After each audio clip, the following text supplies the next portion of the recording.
감사하고 들을 수 있는 귀가 열림을 감사드립니다. 오늘도 이 시간 주님에게 집중해서 주의 음성을 들을 수 있는 복된 시간 되게 하여 주옵시고, 이 시간 세상의 모든 시끄러운 소리와 잡소리는 주님의 이름으로 막아주시옵시며, 오직 주님에게만, 주의 말씀에게만 나를 전부 드려드리는 귀하고 아름다운 시간 되게 하여 주옵소서. 아멘. 성령님, 오늘도 한없이 부족합니다. 도구로 사용하여 주옵소서. 아멘. 감사하며 예수 그리스도의 이름으로 기도 올려옵나이다. 아멘. 할렐루야. 주님의 이름으로 환영하고 사랑하고 축복합니다. 한 주간 내내 하나님의 은총과 사랑이 여러분 가정과 세곡과 직장에 가득하기를 축복합니다. 아멘. 제가 1999년부터 2001년까지 천진에서 기도를 운영했습니다. 근데 사실 내가 천국에 무슨 사명이나 어떤 뭐가 있어서 가는 것이 아니라, 제가 천진에서 3년 동안 기도를 운영하게 된 이유는 저희 교회에서 신앙생활하던 부부가 중국 천진으로 들어갔습니다. 그래서 사업을 시작했는데 늘 기도를 부탁해서 기도를 해주고 있었습니다. 근데 어느 날 이런 전화가 왔어요. 목사님, 사업을 다시 시작하는데 와서 개업 예배 좀 드려주시고 축복 좀 해주세요. 근데 사실 그때는 중국이 막 문이 열리고 중국을 한 번도 가본 적이 없었습니다.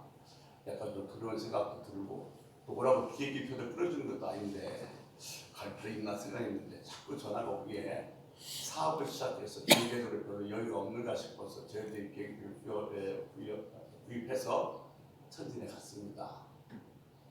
가서 하룻밤 묵고 그 다음날 사업장에 개업 예배를 드리러 갔는데 한 40-50명이 모였어요.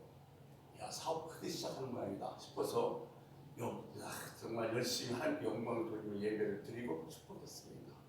알고 보니까 그러는 사업 개업 예배가 아니라 이런 사정이 있었던 거예요. 이 천진에서 저희 같이 신앙생활하던 부부 둘이 천연에 들어가서 사업 시작했고, 교회 개척만배가 돼서 교인이 한 80, 100명 정도 가야 됐는데 교회에 문제가 생긴 겁니다. 목사님 때 문제가 생겨서 개척연가했던 4사람이 그 교회에서 나와서 새로 교회를 개척하는데 마땅한 목사가 없으니까 우리 교회에 다녔던 집사님이 내가 모시고 있던 목사님이 괜찮으니까 한번 모시다가 교회를 개척하다 하는 그런 의미에서 저를 부른 거예요. 근데 저를 한번 평가하겠다는 겁니다. 사실 그것도 모르고 가죠. 갑자기 나중에 그런 얘기를 하는 겁니다. 그래서 제가 이제 이런 얘기를 했어요. 그래서는 안 된다. 혹시 그 교회가 내가 신앙생활을 할 수 없어 나오더라도 목사님한테 기도를 받고 나와라. 그리고 4사람이나 다 나오면 그 교회를 개척면만 어떻게 하려고 그러냐.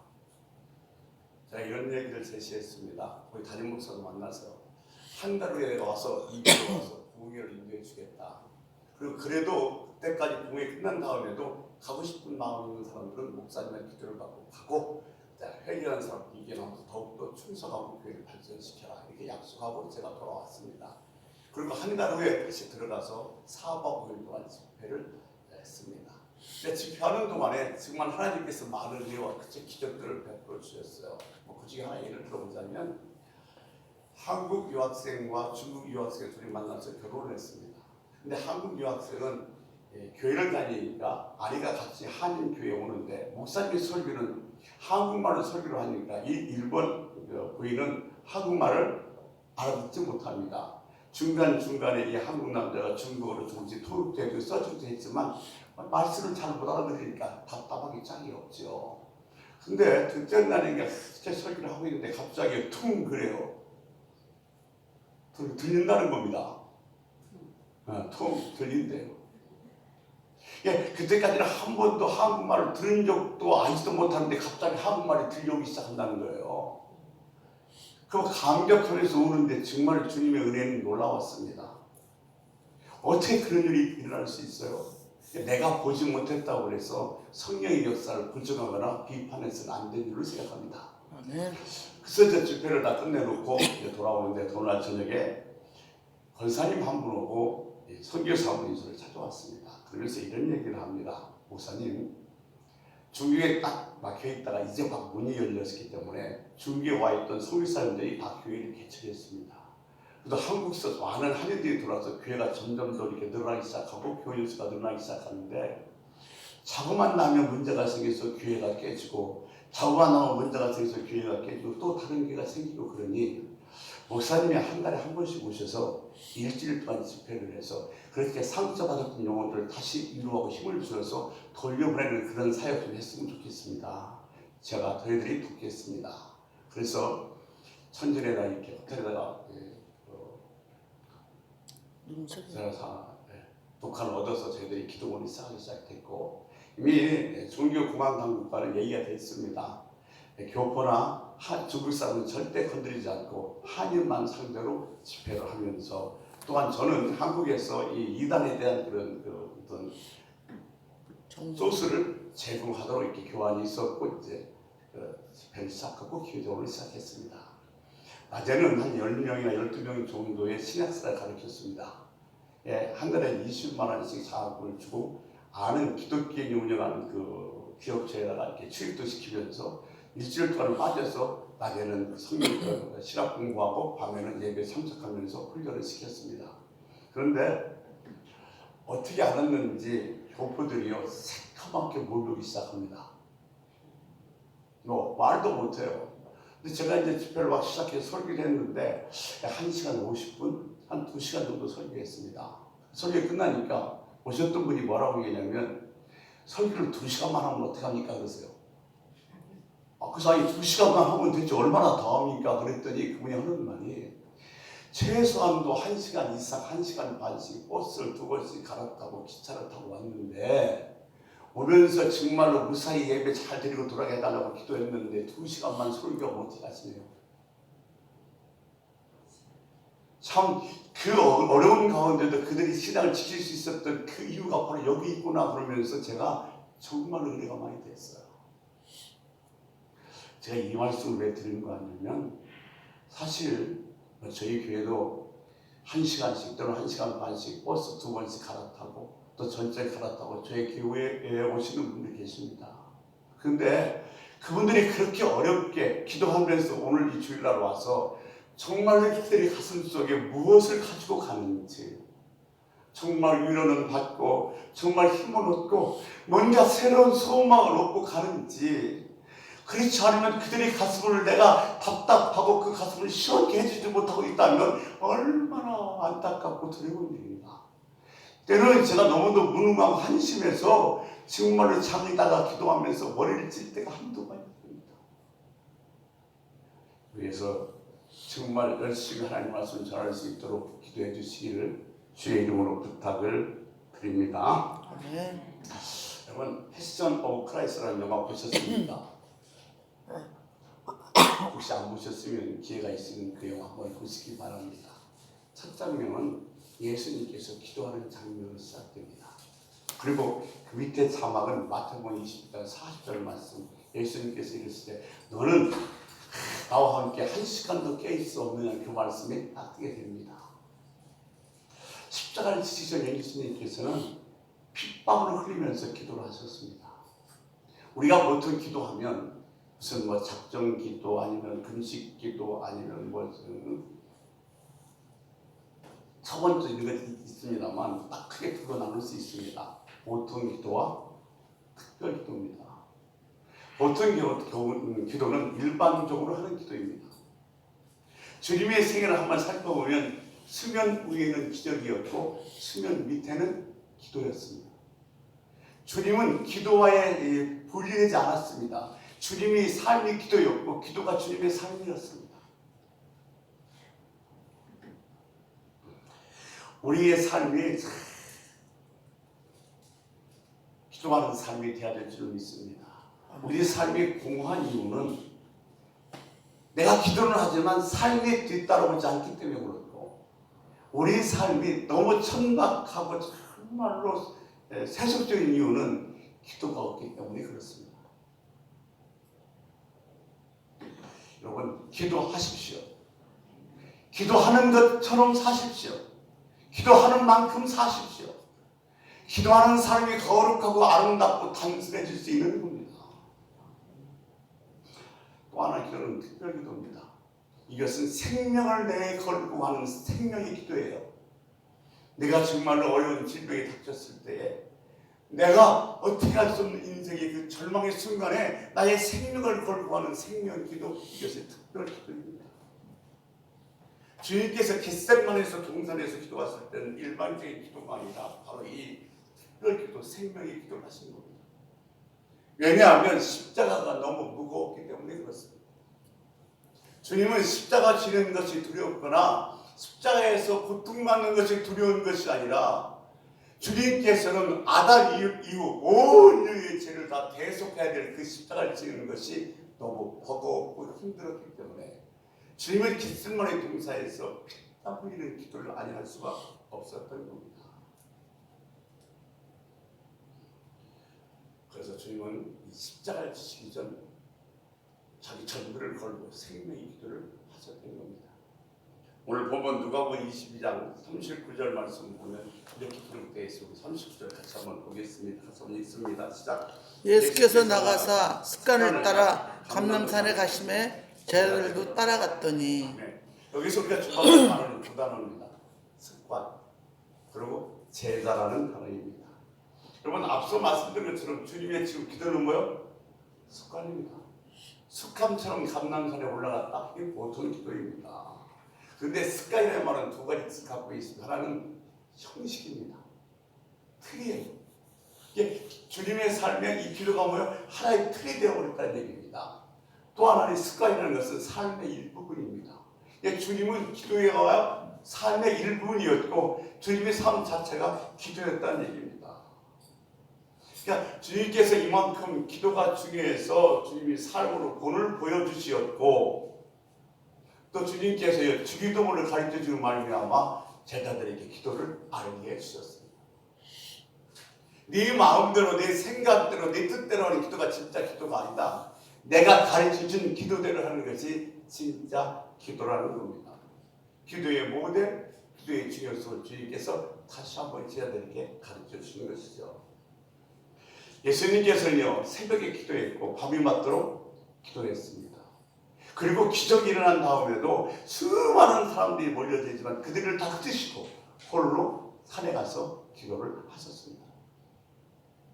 500의 기적을 일으키는데도 보리떡 5개와 물고기 2마리로 5,000명을 그냥 먹인 것이 아니라 보리떡 5개와 물고기 2마리를 들고 하늘으로 축사하고 기도하십니다. 기적도 주님께서는 기도하고 베푸신 줄로 믿습니다. 요한복음 17장에 가보면요 주님의 기도가 나옵니다. 17장 전체가 다 뭐요? 주님의 중보 기도의 내용입니다. 그러니까 기도가 주님의 삶이었고 삶 자체가 주님의 기도였다는 사실을 보여주는 아주 좋은 장입니다. 기도가 뭐예요? 기도를 여러 가지로 정의할 수 있겠습니다만 기도라는 것은 하나님과의 교제입니다. 우리는 기도로 하나님께 나가고 하나님은 성령과 말씀으로 우리들에게 응답해 주시는 겁니다. 여러분 기도와 생각은 차이가 있습니다. 일반적으로 생각하면 생각을 많이 하는 것이 기도하는 것 같지만 절대 그렇지 않습니다. 생각을 많이 하면 사상은 만들어낼 수 있습니다. 공자의 사상, 맹자의 사상, 파스칼의 사상을 만들 수 있지만 절대로 생각을 많이 해서는 기적을 이뤄낼 수가 없습니다. 생각을 하면 사람이 보이고 기도하면 하나님이 보입니다. 생각을 하면 사람이 움직이고 기도하면 하나님이 움직이십니다. 생각을 가지고는 절대로 하나님의 영광에 이르지 못한다는 사실입니다. 여러분 생각이 많이 하는 것이 아니라 기도 많이 하는 여러분 되시기를 주의 이름으로 축원합니다. 사람이 여러분 생각이 사람을 살리는 것이 아니라 기도가 사람을 살립니다. 기도가 습관이 되시기 바랍니다. 지금은 여러분 기도할 때입니다. 얼마나 힘들고 답답하고 어렵습니까? 이때야말로 기도할 때고 여러분 기도가 습관화 되십시오. 기도가 체질화 되십시오. 기도가 생활화 되십시오. 그래서 기도 없이는 살 수 없는 사람. 왜냐하면 모든 내 삶의 능력은 기도에서 나오기 때문입니다. 또 하나의 단어는 제자라고 했습니다. 주님이 지금 감람산에 습관처럼 기도하고 올라가시는데 제자들도 같이 갔습니다. 이것은 지난 시간에 말씀드렸지만 함께 기도하는 것이 그 역사가 얼마나 큰지를 여러분 다시 한번 말씀해 주는 겁니다. 여러분 함께 기도하는 것, 기도의 동역자가 있는 것, 이것만큼 행복한 것이 없습니다. 별거 아닌 것 같지만 누군가가 여러분을 위해서 기도해주고 있다는 것, 이것이 최고의 복입니다. 그 기도가 여러분을 어떻게 만들지 그 누구도 상상할 수 없기 때문에 그렇습니다. 기도하실 때 주님 내 기도 동역자를 많이 붙여달라고 기도할 수 있는 은혜가 있기를 소원합니다. 아멘. 우리 보면 40절 같이 보겠습니다. 40절 같이 있습니다. 시작. 그곳에 이르러 그들에게 이르시되 유혹에 빠지지 않게 기도하라 하시고. 앞에서 6절에 보면 뭐라고 했어요? 40절에 뭐라고 되어 있냐? 뭐라고 되어 있냐면 그곳에 이르러 그들에게 이르시되 유혹에 빠지지 않도록 기도하라고 했어요. 그것도 46절에 가보면 시험에 들지 않도록 깨가 기도라고 했습니다. 유혹에 빠지지 않도록 기도하라, 시험에 들지 않게 기도하라, 같은 말입니다. 그러니까 시험에 빠지고 유혹에 빠지지 않게 기도하는 것이 얼마나 중요한지 이 6구절 속에 2번씩이나 강조해서 우리들에게 이야기를 하고 있는 겁니다. 우리는요, 문제가 생기가 아니면 뭐 질병이 생기면 기도합니다. 근데 이 기도는 피상적인 기도입니다. 정말 중요한 것은 내가 무엇을 선택했을 때에, 내가 무엇을 결단했을 때 여러분 기도해야 된다는 사실입니다. 내가 기도하지 않고 무엇을 선택하거나 내가 기도하지 않고 무엇을 결정하면 결국 그것이 나를 무엇으로 이끄냐면 시험으로 이끌기 때문에 그렇습니다. 영적으로 보면요, 마귀는 우는 사자들처럼 우리를 뭐하고 있어요? 공격하고 있습니다. 패션 오브 크라이스트 영화를 보면 주님은 기도하고 계시고 제자들의 일부는 자고 있고요, 제자들은 일부러 일어서서요 큰 소리 치면서 기도하고 있습니다. 그런데 그 주위를 마귀가 빙빙 돌고 있습니다. 계속해서. 정말로 저는 이 영화를 보면서 이 시나리오 작가의 특이한 통찰력이라고 봐요. 주님이 기도하고 제자들도 기도하는데 그 주변을 마귀가 빙빙 돌고 있다. 마귀는 지금도 호시탐탐 저와 여러분을 노리고 있는 줄로 믿습니다.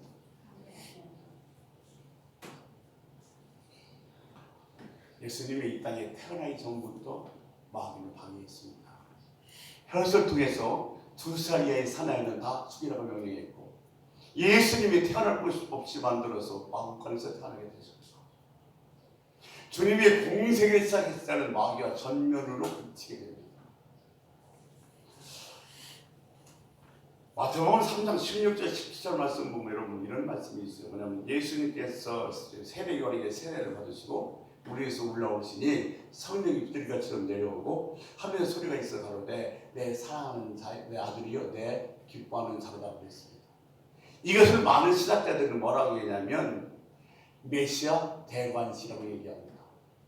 왜냐하면 여기는 지금 삼위 하나님이 함께 계십니다. 하늘에서 소리가 들려 성부 하나님입니다. 성령이 비둘기같이 내려왔어요. 성령 하나님입니다. 예수님이 세례를 받고 물에 올라왔어요. 성자 하나님이십니다. 지금 삼위 하나님이 함께 계시기 때문에 많은 신학자들은 이것을 메시아의 대관시라고 얘기하고 있습니다. 우리가 일반적으로 생각하면 이 대관시 끝나면 어마어마한 빵빠라가 울리고 축제가 이루어져야 되는데 그 다음에 바로 주님 어디로 갔습니까? 성령에 이끌려 광야에 가서 40일 금식한 다음에 마귀의 시험을 받습니다. 이것은 우리들의 신앙생활의 패턴하고 똑같습니다. 내가 오늘 이 얘기했으면 좋겠어요. 은혜가 됐어요. 감동했습니다. 그래 그렇게 한번 해봐야지, 기도해봐야지, 기도를 습관화시켜야지 이렇게 결단했어요. 근데 교회 문을 딱 나가서 버스를 타는 순간부터 시험거리가 우리를 기다려요. 집에 가보십시오. 원수가 나를 기다리고 있습니다. 뭘 갖다 싣고 왔어요. 마찬가지거든요. 지금 대관식이 끝났는데 광야에 일들어서 시험 봤습니다. 그대로 첫 번째 시험이 뭐죠? 돌을 떡으로 대는 시험이었습니다. 이 시험은요 단순히 굶주림에 대한 시험이 아닙니다. 만약에 이것이 굶주림에 대한 시험이었다면 사단은 되게 원래 나쁜 거예요. 굶주림에 대한 시험이라면 고기를 구워서 냄새를 솔솔 풍겨서 만들어야지 돌을 떡을 만들려고 합니까? 근데 보세요. 여기에서 그 말씀에 보면 네가 만약 하나님의 아들이거든 이 돌을 들어서 떡이 되라고 하자. 주님께서는 신명기 8장 3절 말씀 가지고 물리치십니다. 사람이 떡으로만 살 것이 아니라 하나님에서 나오는 모든 말씀으로 살아야 될 것을 알지라고 말씀하셨어요. 그러니까 지금 이 사단의 그 유혹과 시험과 주님의 대답 사이에는 엄청나게 중요한 큰 신학이 있습니다. 하와가 왜 사단의 유혹에 빠졌죠? 하와가 배가 고파서 선악과 먹었습니까? 아닙니다. 창세기 3장 14절 말씀 보면 하나님처럼 되겠다는 거예요. 하나님 주권에 도전하는 겁니다. 지금도 이게 뭐냐면 주님은 얼마든지 하나님이시기 때문에 돌로 떡 만드는 건 아무것도 아닙니다. 그런데 만약에 우리 주님께서 돌을 떡으로 만들었다면 어떻게 되겠습니까? 다시 뭐요? 인간으로는 예수님이 다시 신으로 환원하는 거예요. 그러면 주님께서 이 땅에 오신 가장 궁극적인 목적, 대속의 십자가를 질 수 없게 되어버리는 겁니다. 그래서 마귀가 첫 번째 유혹인 돌을 떡에 대한 이런 다만 굶주리는 유혹이 아니라 주님의 십자가를 질 수 없게 만드는 엄청난 시험이었고 꼼수였던 거예요.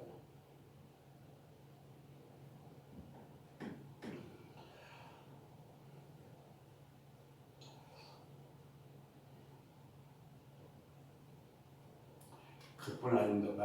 마귀는요 12제자를 시험했고 12제자가 안 들리자 가룟 유다에게 예수의 팔생을 집어넣고 지금 주님께서 겟세마네 동산에서 마지막 땀방울이 핏발이 되는 그 기도의 순간에도 빙빙 돌면서 뭐요? 호시탐탐 유혹의 기회를 노렸던 겁니다. 사람은 수많은 사람을 자기의 하수인을 삼으려고 합니다. 얼마나 많은 사람들이 자기도 모르는 사이에 마귀의 하수인 사단의 종이 되어서 질질 끌려가는지 모릅니다. 누군가 그러더라고요. 제일 바보는 자기가 바보인지도 모르는 게 제일 바보래. 나도 모르는 사이에 내가 이미 뭐요? 사단의 밥이 되고 사단의 노예가 돼서 질질 끌려다니는 경우가 얼마나 많이 있는지 모릅니다. 우리는 조금만 방심하면 조금만 해해지면 사단이 지금도 나를 노린다는 것을 깜빡 잊어버릴 수가 있습니다. 여러분 절대로 방심하지 마십시오. 해해지지 마세요. 지금도 사단은 나를 뭐요? 노리고 있습니다. 자기의 종을 만들려고. 우리가 주님의 일을 하는 것도 중요하지만 더욱 중요한 것은 마귀의 하수인이 되지 않는 겁니다. 우리는 보통요 저 사람 마귀짓 해 그러면 악한 사람, 나쁜 사람 이런 사람만 마귀의 종이 되는 줄 아는지 절대 그렇지 않습니다. 목사도 장로도 괜찮은 신앙인도 얼마든지 마귀의 종이 될 수 있어요. 그래서 교회가 문제가 생기고 교회가 깨지고 유명한 크리스천들이 어려움을 당하게 되어져 있는 겁니다. 바로 이 마귀 자기도 모르는 새에 경망에 넘어가기 때문인 것입니다. 우리 보면 41절 42절 말씀 보겠습니다. 우리 같이 한번 읽습니다. 시작. 그들을 떠나 돌 던질 만큼 가서 무릎을 꿇고 기도하여 이르시되 아버지여 만일 아버지의 뜻이거든 이 잔을 내게서 옮기시옵소서. 그러나 내 원대로 마시옵고 아버지의 원대로 되기를 원하나이다 하시니. 아멘. 주님의 기도는 두 가지였습니다. 하나는 뭐냐면 아버지 뜻이라면 이 잔을 좀 내게서 옮겨 주옵소서. 뭐냐면 이 잔 내가 꼭 마셔야 돼요. 이 잔 피할 수만 있으면 피하고 싶다는 겁니다. 이 말은 내 잔을 옮겨달라는 얘기는 주님이 약해졌다는 얘기가 아니라 십자가를 무거웠다는 거예요. 앞서 말씀드린 것처럼 인류의 모든 죄를 다 감당해야 될 십자가였기 때문에 그 십자가 너무 무거웠던 거예요. 주님 옆에 두 강도 똑같이 십자가를 졌습니다. 그런데 그 두 강도의 십자가와 주님의 십자가는 전혀 질이 다릅니다. 강도가 진 십자가는 자기 죄 때문에 진 십자가입니다. 육체의 고통뿐입니다. 근데 주님은 육체의 고통뿐만 아니라 온 인류의 그 죄를 다 감당하였기에 그 십자가 무게가 너무너무도 무겁고 고통스럽고 아버지에게 버림받는 것이 너무너무 두려웠던 겁니다. 그래서 피할 수만 있다. 이 잔을 옮겨달라고 기도를 했던 것입니다. 물론 마태복음과 마가복음도 똑같은 내용이 기록되어 있는데 거기는 좀 다르게 표현되어 있습니다. 어떻게 표현되어 있냐면 예수님이 고민하고 슬퍼했습니다. 놀라셨다고 표현되어 있고 히브리서에는 죽게 되었고 통곡하셨다고 표현이 되어 있습니다. 예수님의 십자가에 지시기 전 그 시험은 정말 고통스러운 것이었습니다. 하나님 아들 예수님이었지만도 고통스럽고 정말 어려웠고 슬퍼하고 고민하며 기도했다는 말씀인 것입니다. 그러니까 주님의 삶에서 마귀는 한결같이 무엇을 방해했냐면 대승의 십자가를 칠 수 없도록. 다시 말하면 주님이 하나님의 아들로서 육신의 육체를 가지고 살지 못하도록 방해했던 겁니다. 왜냐하면 육신의 육체를 갖고 살지 못하면 결국 십자가에 달릴 수가 없기 때문에. 우리도 똑같습니다. 지금 우리의 삶도 주님의 자녀의 그 자리의 쌈입니다. 우리는 어떻게 하더라도 주님의 자녀로서 삶을 살아가려고 하고 세상과 마귀는 어찌 하든지 주님의 자녀의 삶을 살지 못하도록 지금도 끊임없이 공격하고 유혹하고 시험을 되게 하고 있습니다.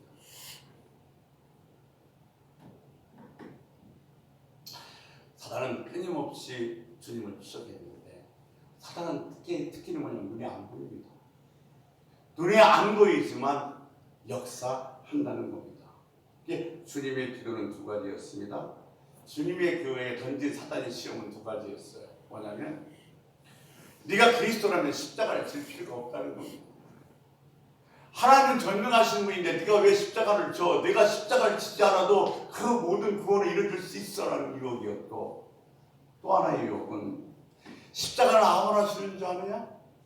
얼마나 고통스러운 줄 알아? 얼마나 힘든 줄 알아? 십자가에 대한 잔혹성과 두려움을 계속해서 심어주고 있었던 것입니다. 예수님은 이거와 싸우셔야 했습니다. 여러분, 마귀가 싸운다는 것은 결국 궁극적으로 뭐냐면 나와의 싸움입니다. 나와의 싸움에서 이기지 못하면 결국 우리는 마귀의 싸움에서 이겨내지 될 수가 없습니다. 제가 신학 다니면서 소위 담요를 키운다고 해서 우리 동네에 있는 공동묘지에 밤 12시부터 2시까지 기도를 한 적이 있어요. 그런데 밤 12시에요. 이렇게 공동묘지 가운데 딱 서면요. 문을 딱 가보면 정말 이상합니다. 밑으로요. 슥슥슥 뱀이 기어오는 것 같고요. 갑자기 누가 뒤에서 목 조르는 것 같고요. 공포스러워요. 그러니까 막 쫙 하고 소리 들으면서도 안 올 수밖에 없어요. 팔딱팔딱 뛰면서. 그냥 5개월, 6개월 했나요? 근데 그러면서 제가 깨달은 게 하나 있어요. 아, 담요 뜯어낸 게 다른 게 아니구나. 내 자신과 이 싸움에서 이기는 거야. 날만 우리가 사단과 싸우지만 그 사단과 싸우기 전에 뭐와 싸우고 있냐면 내 자신과 싸우는 거예요. 이 싸움에서 이길 수 있는 분 되시기를 주의 이름으로 축원합니다. 아멘. 주님은 기도하고 또 기도 3번씩이나 기도하셨어요.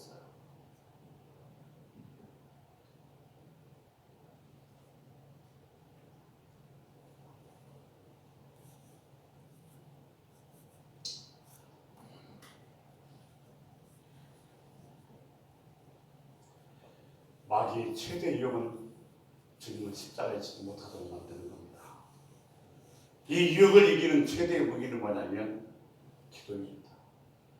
마귀는요, 그래 전도해, 봉사해, 찬양해, 그러나 기도를 못하게 합니다. 왜냐하면 우리의 모든 능력의 기반은 어디서 나오느냐? 기도에서 나오기 때문에 다른 건 다 해. 그러나 기도를 못하게 합니다. 보세요. 기도는 우리 육신과 반대됩니다. 우리 육신은 절대로 기도하는 걸 좋아하지 않습니다. 싫어하는 게 우리의 육체의 본능입니다. 또 하나, 마귀는 끊임없이 우리를 기도 못하게 방해합니다. 또 하나, 기도를 못하게 하는 합리적 이유에 넘어가서는 안 됩니다. 우리는 기도를 못하는 이유가 이 셋 중이에요. 왜냐하면 마귀가 기도를 못하게 방해합니다. 또 하나는 기도를 못하는 합리적 이유에 빠져버리기 때문에 기도를 못하게 하는 겁니다. 여러분, 기도는 저절로 되지 않습니다. 기도하려고 애를 써야 됩니다. 기도해야 내가 살고 기도하지 못하면 내 영은 죽어버리고 맙니다.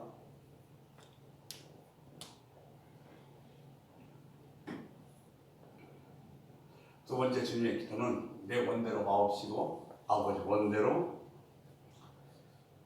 하옵소서였습니다.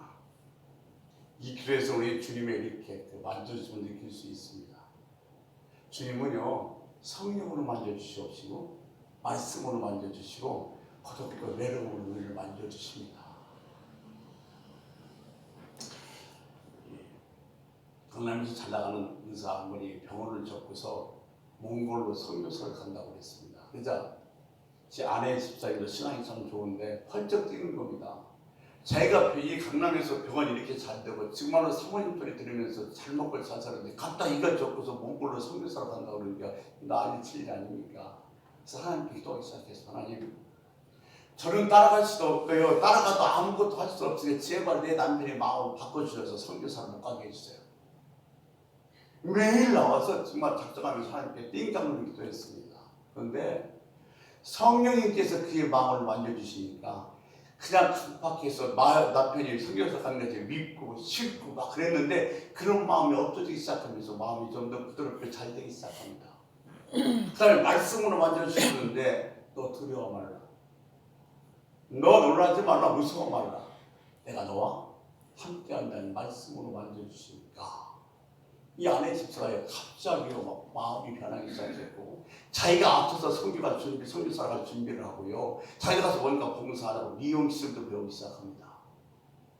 이 아내 집사님은요, 이 자신과의 싸움에서 이긴 거예요. 사단과의 싸움에서 이긴 겁니다. 상황과의 싸움에서 이긴 겁니다.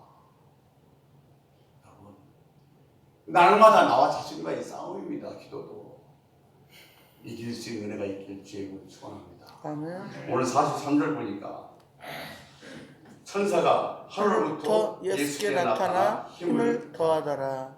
사단의 방해가 얼마나 심했던지 천사가 와서 도왔습니다. 생명의 기도, 목숨을 걸고 하는 특별 기도는 천군의 천사가 우리를 도는 줄 믿습니다. 아멘. 여러분이 기도할 때마다 이 천군 천사가 돕는 은혜가 있길 주의 이름으로 축원합니다. 아멘. 마귀는 만만한 게 아니에요. 여러분이 기도의 자리에 나오기까지는요, 절대로 마귀가 구경하지 않습니다. 이길 수 있는 은혜가 있길 주의 이름으로 축원합니다. 아멘. 오늘 44절 말씀에 보면 예수께서 힘쓰고 해서 더욱 간절히 기도하니 땀이 땅에 떨어지는 핏방울 같이 같이 되더라. 아멘. 애쓰고 힘쓰고 더욱 기도하는 거예요. 우리는 보통 땀방울이 핏방울 됐다는 게 비유 말씀을 생각하는데 그렇지 않습니다. 의사들의 말에 의하면 정말로 내가 간절하고 애절하고 이렇게 부족해 기도하면 얼굴에 있는 실핏이 터져서 땀 속에 피가 섞여 나온다는 겁니다. 그 정도로 간절한 기도였습니다. 애절한 기도였습니다. 비판하고 불평하는 사람 치고 기도 많이 하는 사람 저는 절대 본 적이 없습니다. 기도하는 사람은 그 눈과 모습이 다릅니다. 기도하는 사람은 그의 언어와 그의 태도가 다릅니다. 여러분, 기도의 최고의 축복은 뭐냐면 내가 변하는 겁니다. 여러분, 기도할 때마다 하나님 이걸 달라고 하는 게 보다 없어서 나를 변화시켜 주옵소서. 이것이 내가 왜 필요한지 나를 알게 해달라고 나를 죽이고 나를 변화시키게 되게 해달라는 기도가 최고의 축복의 기도인 줄로 믿으시기를 바랍니다. 여러분, 에서가요 400명의 군사를 데리고서 야곱을 기다렸습니다. 야곱이 그 소리를 알고서 자기 모든 재산과 자기 가족들 먼저 보내고 야곱 강가에서 하나님과 시름하며 기도할 때 하나님께서 야곱을 변화시켜 줬습니다. 야곱이 변화되니까 에서는 저절로 변화가 된 겁니다. 내가 변화될 때 다른 사람도, 내 남편도 내 아내도 변화시킬 수 있고, 내가 변화될 때에 비로소 다른 상황도 변화시킬 수가 있는 줄로 믿습니다. 여러분, 기도하십시오. 기도를 체질화되십시오. 기도가 생활화되십시오. 기도가 습관화되십시오.